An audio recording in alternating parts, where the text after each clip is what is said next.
y'all. Hey, good afternoon. This is Chelsea Lou with No Labels.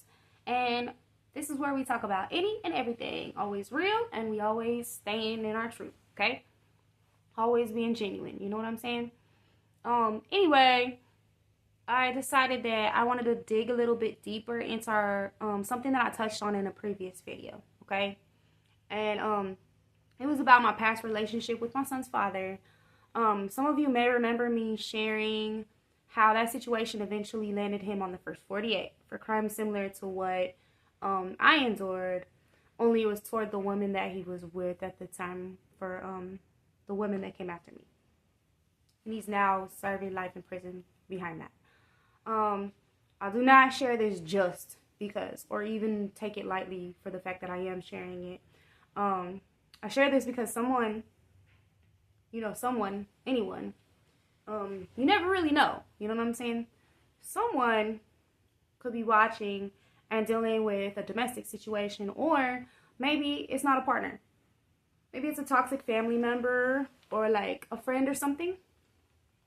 And yeah, it happens often. Like, we all run into people that are toxic, and of course there's different levels. But sometimes these people, when they try to cling to you and do everything that they can to sabotage you when you try to part ways, okay? So this is a strategic plan, strategic plan to just leave peacefully if you think that that's going to happen, or if you feel that it's going to happen. And while I encourage strongly women in imminent danger to use shelters, like that's so important. That's what they're there for. You know what I'm saying? That's a valid resource.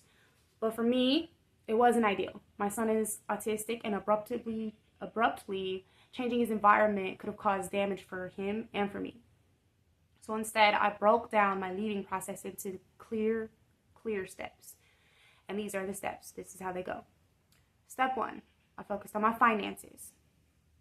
If you're not savvy in this area, I have another video on my page within my content, and it's called From Broke to Balanced, where I'll talk about zero-based budgeting. Okay, so here is what I did.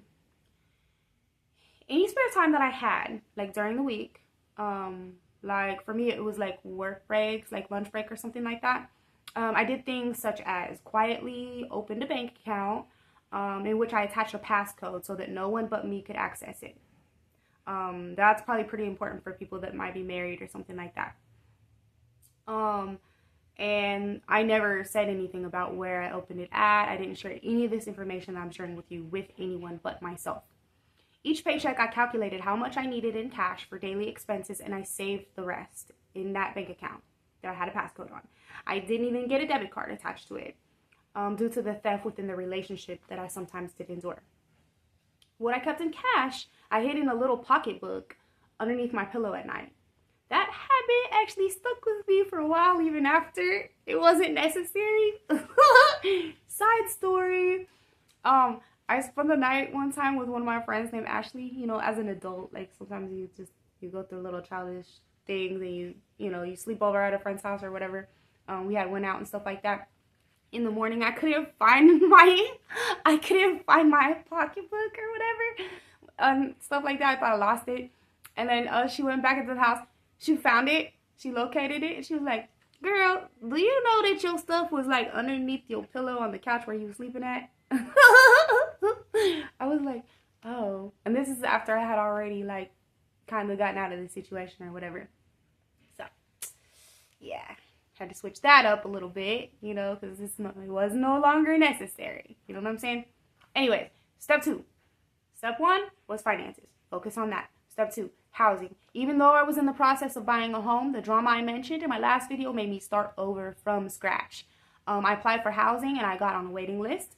While waiting, I minimized everything in my home. My goal was to get down to 1 or 2 boxes per room of items, of my personal belongings. I donated to places like Salvation Army and Family and Children's Services. And if you can't get out, which I wasn't able to, except for like to go to work and stuff, because I was, the provider of the family. If you cannot get out of your house, they even offer a free pickup if you schedule on their website online. So I did that, 1 bag at a time, until I successfully, gradually met my goal. Step 3, I studied patterns of his and I stayed calm, right? So this part was difficult, but it was very, very crucial. I studied his behavior. I stopped engaging in arguments with him. Instead of defending myself, I simply would say, I'm sorry you feel that way. You know, not sorry for my actions, but for his feelings. It diffused a lot of the fights, actually most of them. Eventually, he got bored and he would go elsewhere and argue. During this time, though, I also noticed when he would leave for long stretches of time. So like 8 hours or more or whatever. That information became very, very important.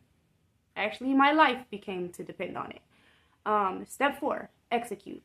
So when I had minimized my house, built up my savings, and secured housing, I made my move. I waited for a day when he was gone and executed my plan in full. And by the time he came back, the house was empty, utilities were cut off, and me, I was gone with no forwarding address. I didn't tell anyone that spoke to him or anyone that was connected to him or anything my forwarding address. Not at all. So, me listening to God and allowing him to lead me and making that decision is the reason why I'm alive today. And the reason why I'm here talking to you. But I'm very, very, very, very grateful.